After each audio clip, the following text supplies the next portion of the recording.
Hi, my name is Kim. I'm a grateful recovering ACAer, and I go to some of the meetings in the ACA Healing Fellowship.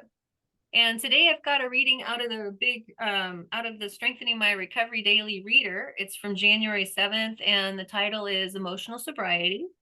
And it says, through meditation, we begin to visualize emotional sobriety. That's coming from the Red Book, page 265. Says many of us had trouble learning the rules of punctuation when we were in grade school. We wrote sentences without commas, such as, we ate, the dog did not, which sounded like we ate the dog.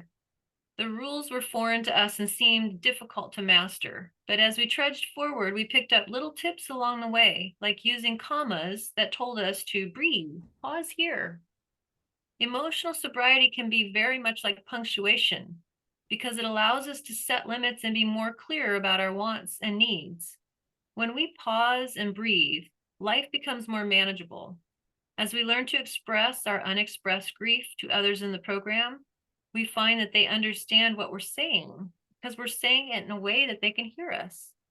As we listen intently to the problem and the solution when they're read in our meetings, we learn to not only hear, but absorb them. We begin to visualize what our life can be like if we practice the steps and use the tools of ACA, including meditation. We learn to pause, breathe deeply, focus, and start to make emotional sobriety a reality in our lives. And the final thought says, on this day, I will pause and remember that just as it took time to learn the rules of punctuation in school, so too can I achieve emotional sobriety with practice and focus, but the effort is definitely worth it. And so I just wanted to share why this reading feels resonant for me. I can definitely relate as an ACAer and probably any human being to how hard and foreign it can be to difficult and master new skills, and how hard, especially as an ACAer who wants to get things perfect, to make mistakes. And that's part of learning. So ACA is teaching me it's okay to make mistakes. It's part of my learning and growing.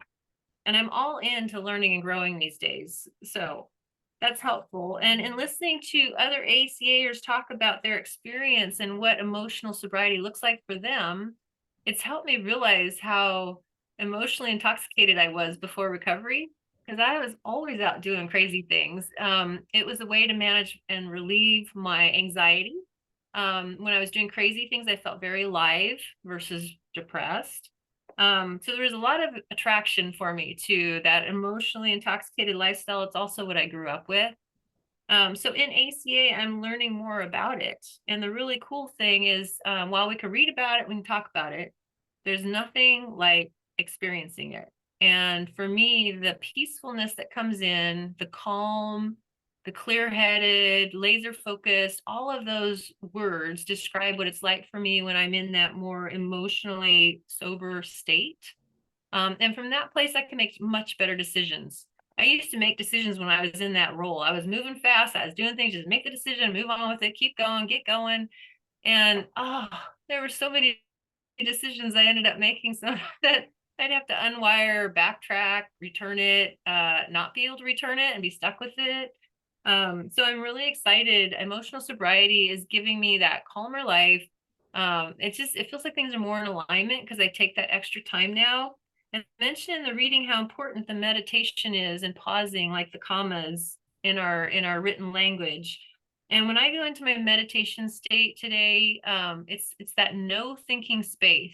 I go into my body, I feel my senses, all of them, right? So what's it smell like? What's it sound like? What's it feel like? How hot or cold is it? And in that place, it feels like it's not just my mind that's always running. My mind has gotten quieter, but now I'm in my physical body. And it feels like in that space, that's where my spirit starts to also show up. So that mind, body, spirit that happens when I slow things down and put that punctuation into the moments of my life. And it's really changing things for me. So I'm looking at my notes here. And I guess what I'll end with is one of the beautiful things about this meditation practice and all these practices we learn in AC about how to just slow it down, get back in our bodies, put punctuation in. is it's helping me intercept my critical parent. When the critical parent is just dive bombing me, today I can kind of pause it and push it back out and get more space around my true self and that little girl inside of me. And my higher power can join me in that meditative space. And it's just so powerful to finally be able to bring this loving parent in as part of this emotional sobriety practice. So anyway, I just love what ACA brings me. My life's getting better and better with it. And I'm really grateful to be here today with you. So thank you very much.